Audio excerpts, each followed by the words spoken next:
everyone. Just a brief introduction from me. I'm Mia Yafis, the coordinator of the Teens ADF at the Democracy and Culture Foundation. And it's our pleasure to introduce to you Vera, Angelina, Panayotis, and Anna. Along with the 24 other teenage participants, they have come together to tackle and approach the issues of climate crisis and participation. Through their detailed and in-depth conversations over the last few days, they have come up with and produced a concrete and concise proposal for you on how to solve these issues. So please join me in giving them a round of applause.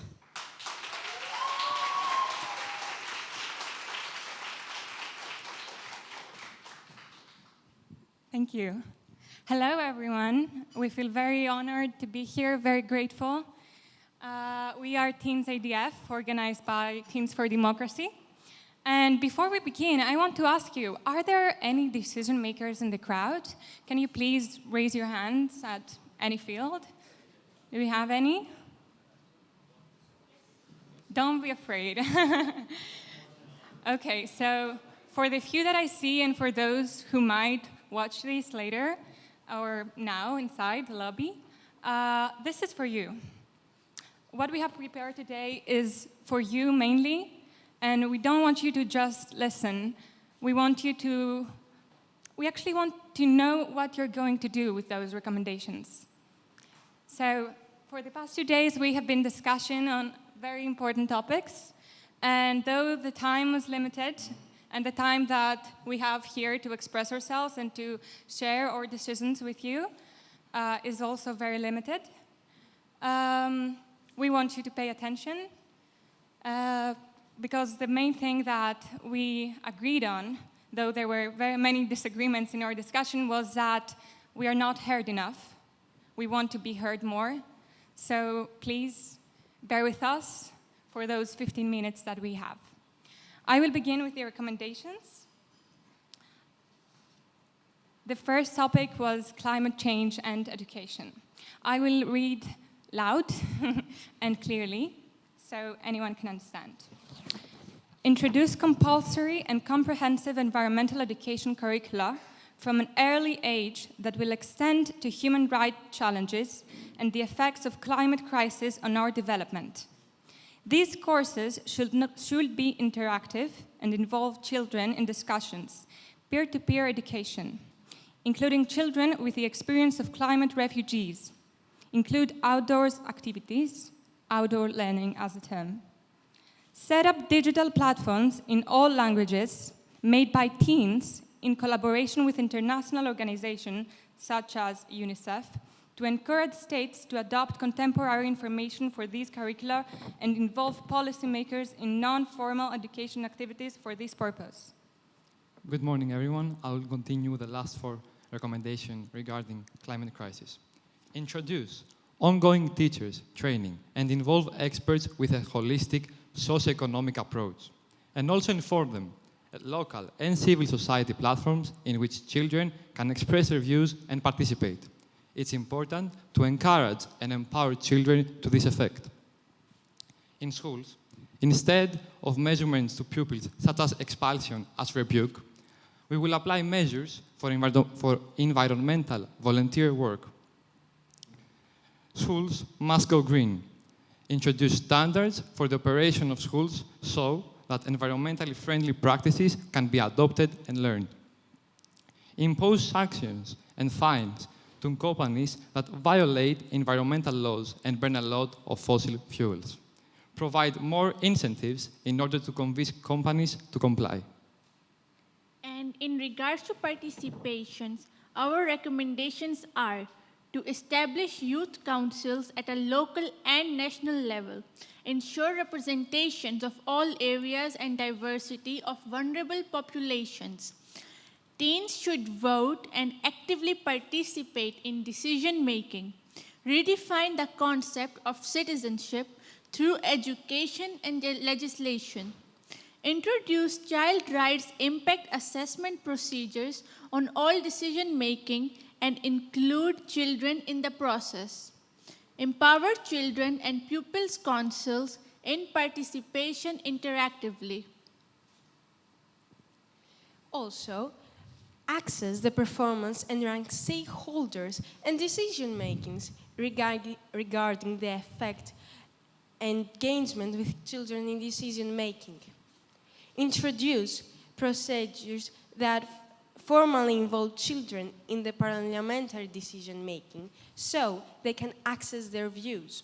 Set up digital platforms to ensure the communication and participation of children. Enhance legislation to protect children human rights defenders from attacks. Ensure transparency and accountability decision making in order to monitor the implementation of our recommendations. Thank you so much.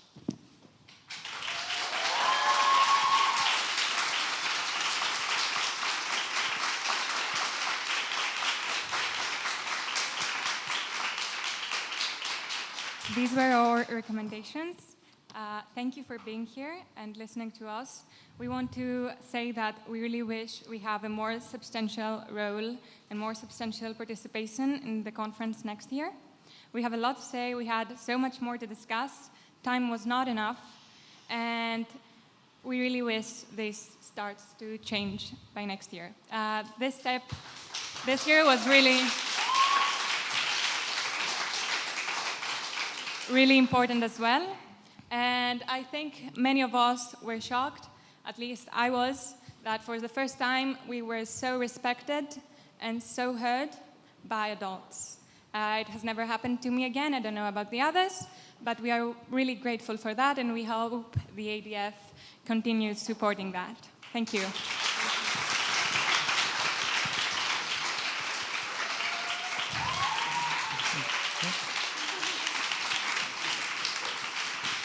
Thank you, thank you for injecting such a youthful dimension to our conference, which is very much needed.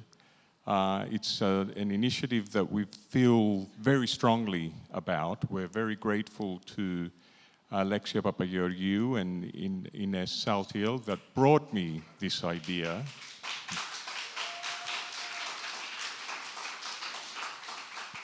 About 2 years ago, they made an excellent presentation, and what was more striking was the Q&A session that followed, where, unprompted, they answered all the questions I had in a very insightful way and a very convincing way for me and the team, Anthony, Kim, and the whole team to find a way to integrate the voice of teenagers into the Athens Democracy Forum. So this has been a pilot this year. And I think the challenge for us moving ahead is to try and integrate, and I think you mentioned this in your comments, to integrate the teens ADF with ADF as a whole. And we are working on that, and we will continue working with you individually and the founders to find that way, because the ultimate objective here is not just to listen to your voices, but also do something about the things that you say and change the perspective of what the adults in the room think and say. It's bridging the intergenerational gap, and it's creating a bridge. And a bridge, obviously, is two ways. So that's what we're going to do. I'm going to, if you don't mind, it would be interesting if people have questions and for you to answer some of their questions. So is anybody wanting to ask questions or offer comments? And we have one person there. We'll have to share microphones. We're running out of microphones. But. Hi, great job, guys. My name's Addison. I go to Kalamazoo College in the United States. One thing we've seen a lot with youth participation is creating a separate thing for youth, or creating kind of a kids' table. What are your thoughts on the effectiveness of that, or would you prefer a seat at all the tables instead of creating a separate thing just for youth?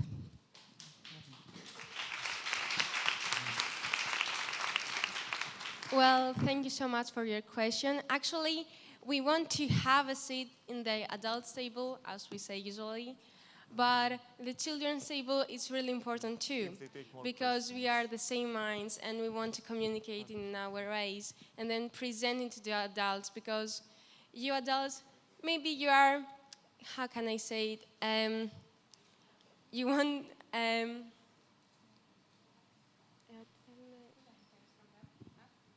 Thanks, Vera.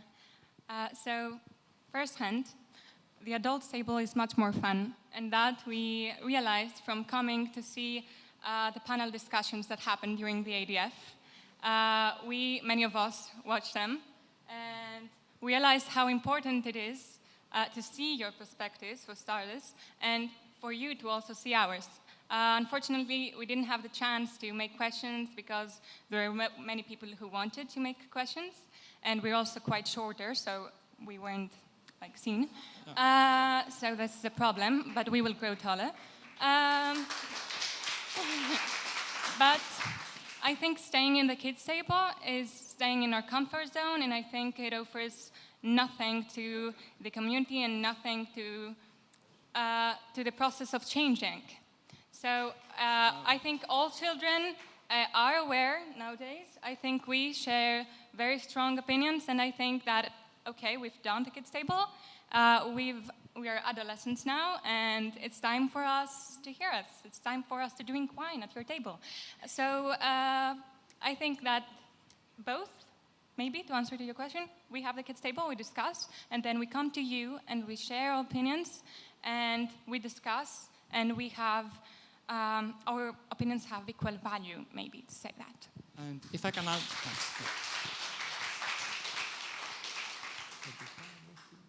First of all, thank you very much for asking this question, giving us the opportunity to talk about this very important topic of inclusion. And over the course of this forum, I had the opportunity to collaborate with some excellent young people. And I just want to express some of my thoughts. We worked mostly in the hotel next door, King George Hotel. And because we all understand how prestigious this event is, and it's a great opportunity for us to express our minds and thoughts, we would like to interact more with you, starting from next year. But even though that wasn't the case this year, thank you very much once again.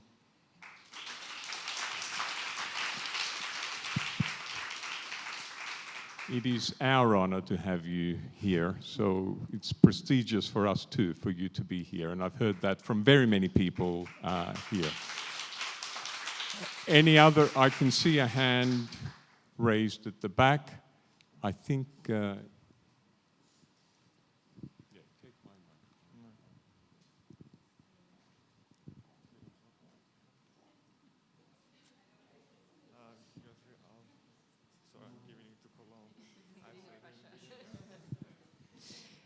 Thank you for choosing me.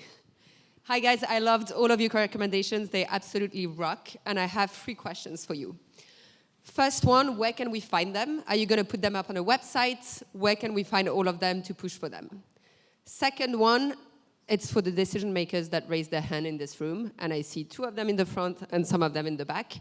What are you guys going to be doing about it, right? The Teens for Democracy said that they wanted you all to take it into account. So will you be pushing for it? Will you be implementing some of them? Are you going to be meeting with the teens after to do so? And last one is for Achilles. Sorry to put you on the spot as well. What is ADF going to be doing to push those recommendations forward, and how can we support you in doing so?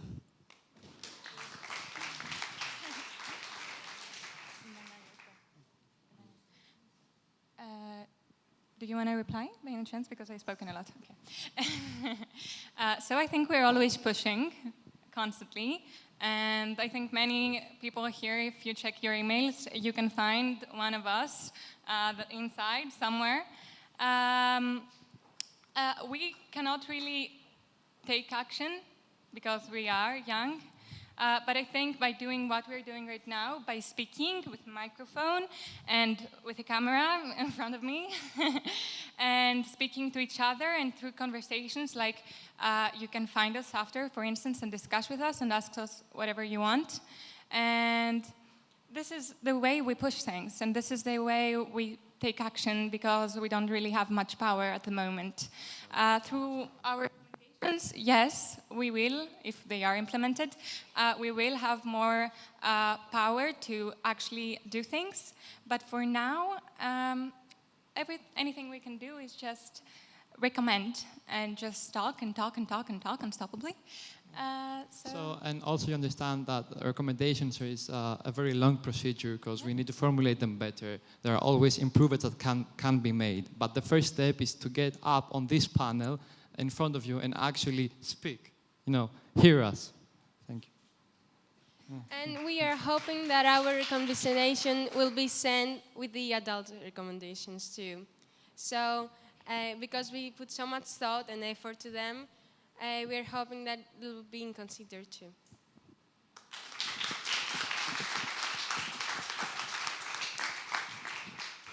Well, thank you. Thank you very much. And we'll continue the discussion during lunchtime.